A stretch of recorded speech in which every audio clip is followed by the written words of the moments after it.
മറ്റൊരു പ്രധാന റിപ്പോർട്ടിലേക്ക്. കേരള കോൺഗ്രസ് ജോസഫ് ഗ്രൂപ്പിൽ വീണ്ടും രാജി. കോട്ടയം ജില്ലാ പ്രസിഡന്റ് സജി മഞ്ഞക്കടമ്പലിന് പിന്നാലെ സംസ്ഥാന ജനറൽ സെക്രട്ടറി പ്രസാദ് ഉരുളികുന്നം ഉൾപ്പെടെ 5 പേർ കൂടി പാർട്ടി വിട്ടു. മോൻസ് ജോസഫിന്റെ നിലപാട് ചോദ്യം ചെയ്താണ് കൂട്ടരാജി.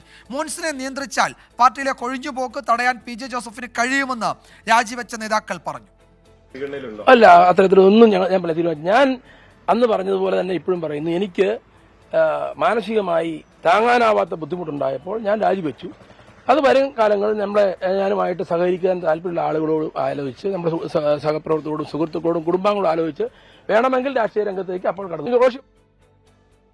ഈ പാർട്ടിയിൽ മോൻസിന്റെ ഒരു അപ്രമാദിത്വമാണ് നടക്കുന്നത്. ഞാൻ പാർട്ടിയുടെ ജനറൽ സെക്രട്ടറിയാണ്. പക്ഷെ പാർട്ടിയുടെ എക്സിക്യൂട്ടീവ് ചെയർമാൻ എന്ന നിലയിൽ ഞാൻ വിളിച്ചാൽ പുള്ളി ഫോൺ എടുക്കില്ല. ഞാൻ സംഘടനാ കാര്യങ്ങൾ സംസാരിക്കാനാണ് ഫോൺ വിളിക്കുന്നത്. പക്ഷെ പാർട്ടി കമ്മിറ്റി 10 മണിക്ക് കമ്മിറ്റി എന്ന് പറഞ്ഞാൽ ഞങ്ങളൊക്കെ 10 മണിക്ക് എത്തിയിരിക്കും. പാർട്ടിയുടെ ചെയർമാൻ PJ ജോസ് സാർ 10 മണിക്ക് വരും. പുള്ളി 11:30 വരും. 11:30 വന്ന് ഒരു പ്രസംഗിച്ചു കഴിഞ്ഞാൽ കമ്മിറ്റി പിരിച്ചുവിടും. പാർട്ടിയിലുള്ള ഞങ്ങളെപ്പോലുള്ള പ്രവർത്തകർക്ക് അഭിപ്രായം പറയാൻ പോലുള്ള സ്വാതന്ത്ര്യം പാർട്ടിയിലില്ല.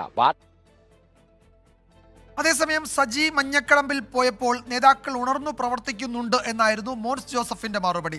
തിരിച്ചു വന്നാൽ സജി മഞ്ഞക്കടമ്പലിനെ സ്വീകരിക്കുമെന്ന് PJ ജോസഫും പ്രതികരിച്ചു.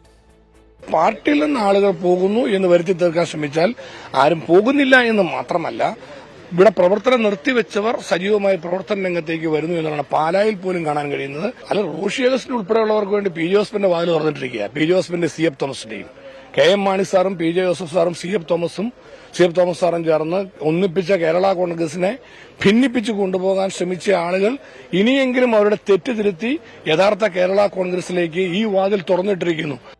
ഇല്ലില്ല, അങ്ങനെ അതിന്റെ പേരിൽ ആരും പോയിട്ടില്ല. ചില വികാരപ്പെട്ടു പോയി എന്നപ്പുറത്ത് അതിലൊന്നുമില്ല.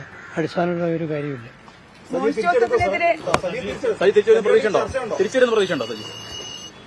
വന്നാൽ സ്വീകരിക്കത്രേ ഉള്ളൂ.